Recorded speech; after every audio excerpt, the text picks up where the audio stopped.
Entendes o que estás lendo? O podcast que te leva através das páginas da Bíblia, livro por livro, capítulo por capítulo. Uma exposição bíblica emocionante. Aperte os cintos e embarque comigo nesta viagem.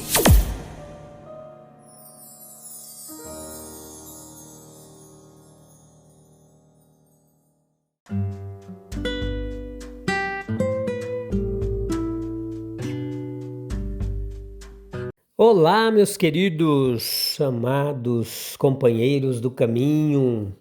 Hoje, Josué, capítulo 23, parte 1, episódio de número 931, 11ª temporada. A todos que aqui chegaram, que Deus abençoe grandemente sua vida, aqueles que estão chegando agora, aqueles que sempre nos acompanham, que Deus abençoe grandemente sua vida. E é isso, esse trabalho continua firme e constante. Estamos chegando no finalzinho do livro de Josué. Estamos refletindo capítulo por capítulo nesse livro de forma gratuita há vários e vários meses. Tudo disponível aí na Amazon Music, no Spotify, no Deezer, na Apple Podcasts, em tantos outros distribuidores de podcasts, no YouTube Studio. Tem sido bênção demais. Que jornada fantástica sobre o livro de Josué.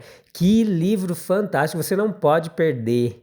Você tem que ouvir todos os episódios. Se você gostou, curta, compartilhe, participe com a gente para que esse trabalho continue sendo entregue para mais e mais pessoas. Estamos aqui mês que vem, vai fazer 5 anos que estamos aqui.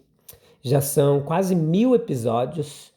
São 11 livros da Bíblia, o Pentateuco, os Evangelhos, Atos dos Apóstolos, estamos em Josué, depois nós sempre alternamos um livro do Novo Testamento e um livro do Antigo.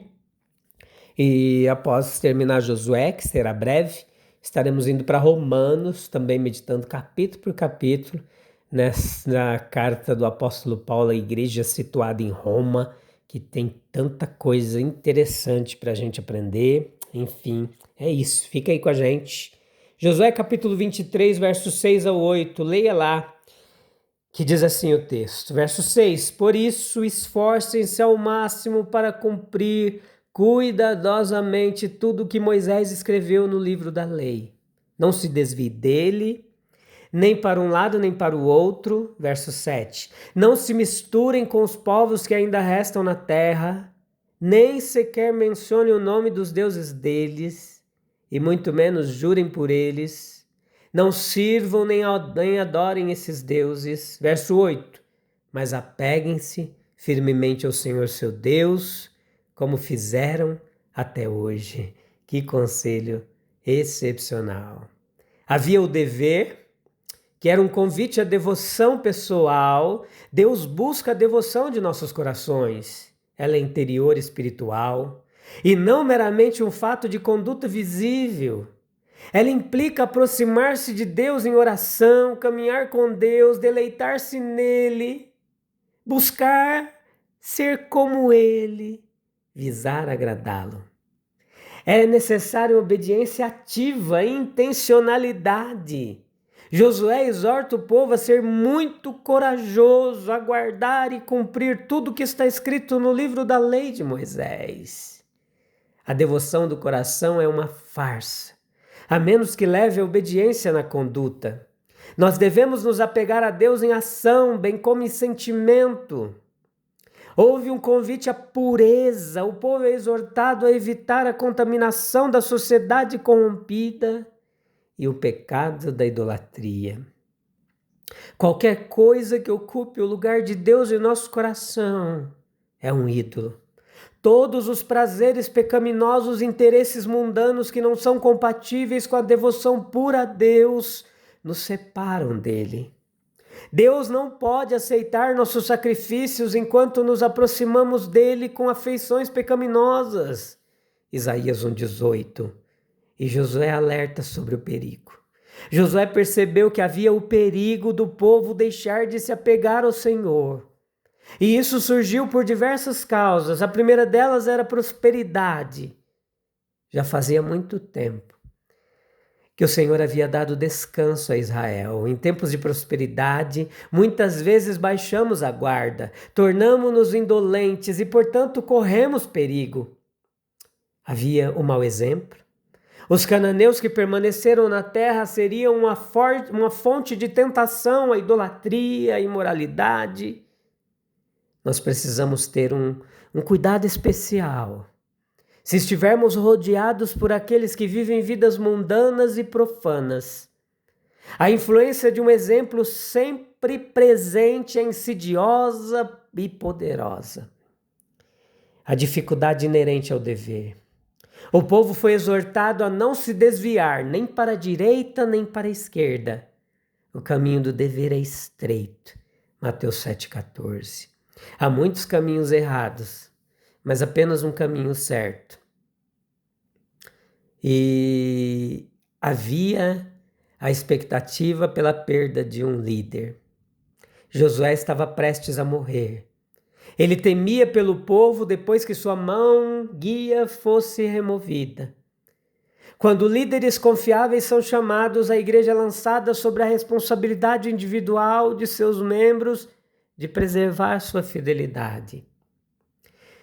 Os motivos para superar o perigo e cumprir o dever foram apresentados. A grande fonte de devoção é o amor a Deus. Josué diz, portanto, tenham muito cuidado para amar o Senhor, o seu Deus. Nós não podemos nos apegar ao Senhor por um mero senso de dever. Nós devemos nos sentir atraídos pela influência do seu amor por nós, despertando o nosso amor por Ele. Oséias 11,4. E essa influência, ela é percebida. Veja, à medida que refletimos sobre a bondade de Deus no passado, Josué apela para a experiência do povo e para a memória da grande bondade e do poderoso auxílio de Deus.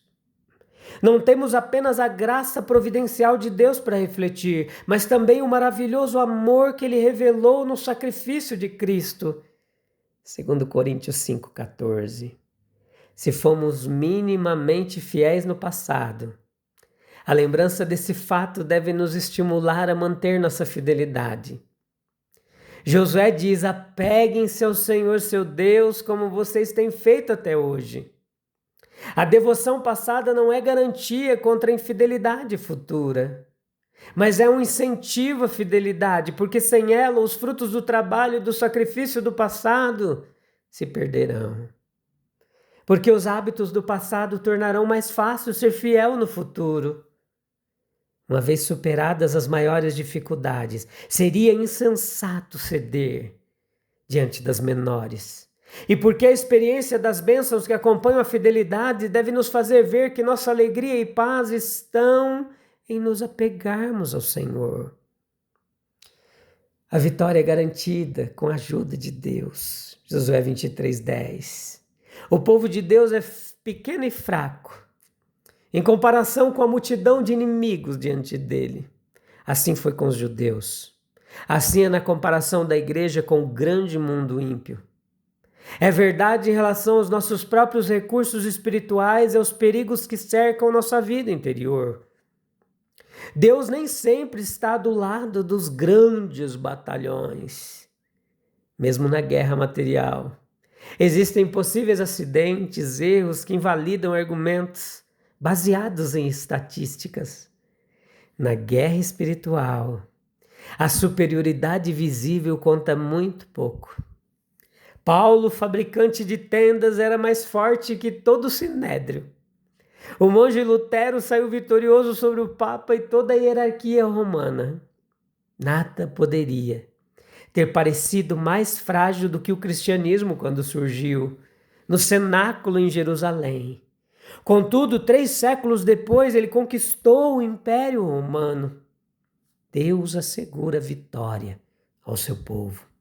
A vitória não é apenas possível apesar da aparente fraqueza, ela é certa.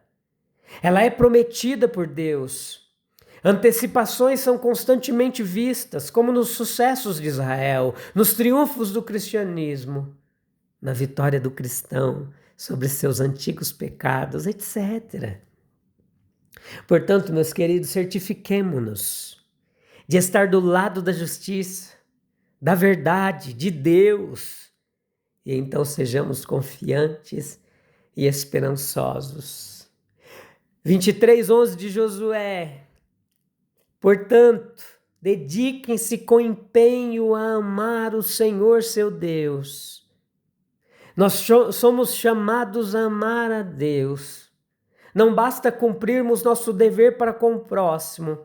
Nós temos um dever específico para com Deus. Malaquias 1:6. Esse dever não se cumpre apenas com a mais escrupulosa devoção ao serviço externo. Deus reivindica o afeto de nossos corações. E qual é a natureza do amor a Deus?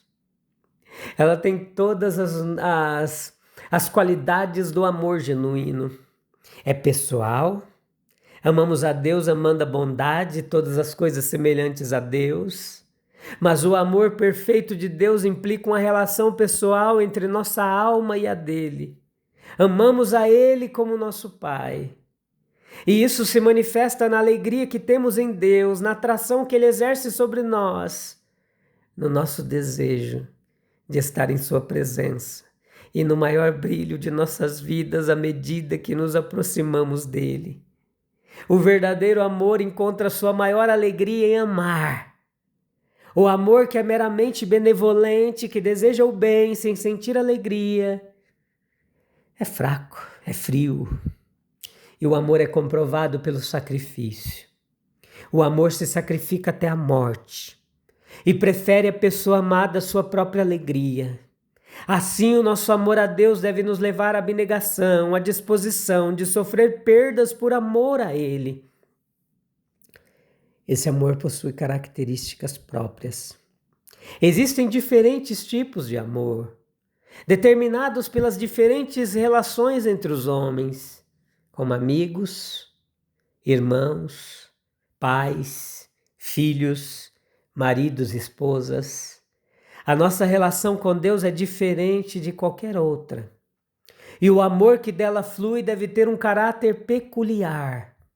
Deus representa para nós o ideal de todas as relações, como amigo, pai, esposo do seu povo. E nosso amor por Deus deve ser a perfeição e o ideal de todo amor. Contudo, Deus não precisa da nossa ajuda. Portanto, o elemento de piedade que caracteriza o amor do forte pelo fraco não pertence a este amor. Deus é invisível, espiritual. Portanto, o nosso amor a Ele não assume naturalmente a forma de um êxtase sensual, mas sim a de devoção calma e irracional.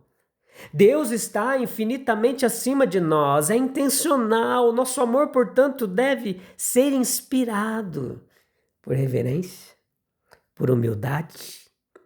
Em sua perfeição, deve se tornar uma devoção. Mesmo assim, ele será caracterizado por força, profundidade, e não por paixão e emoção visível.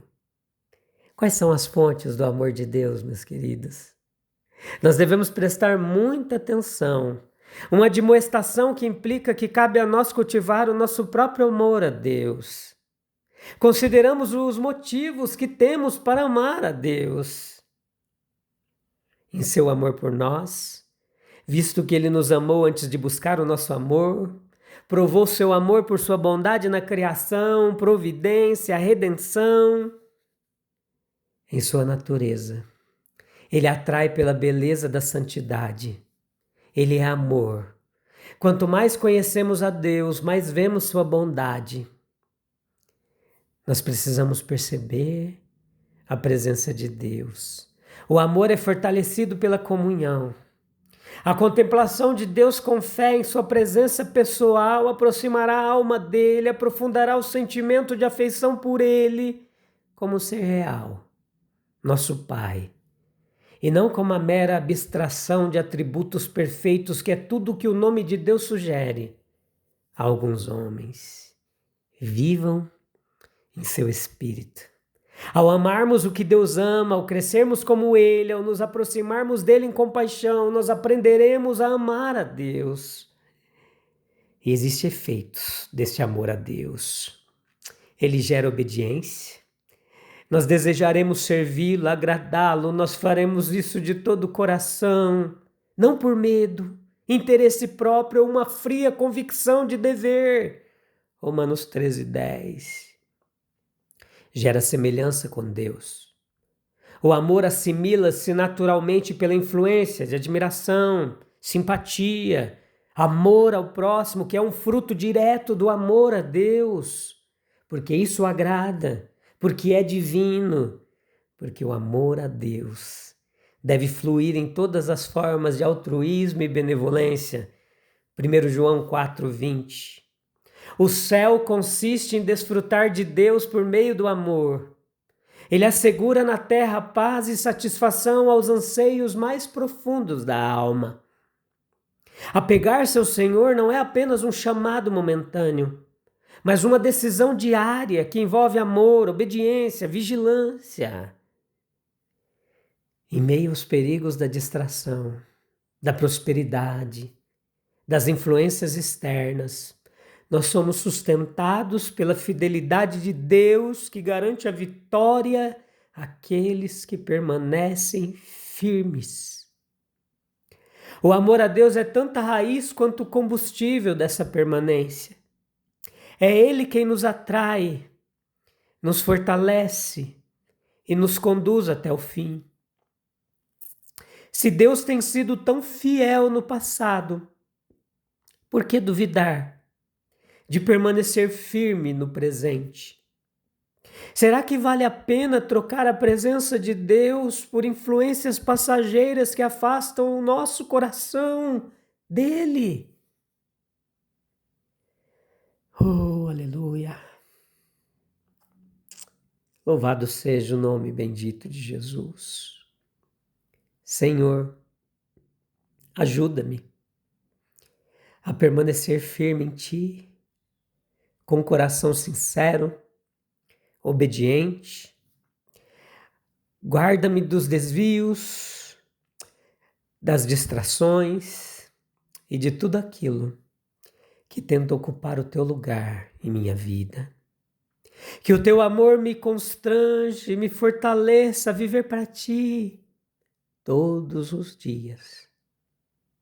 Sustenta-me em meio às lutas e conduz-me em vitória, para que eu jamais me afaste da Tua presença.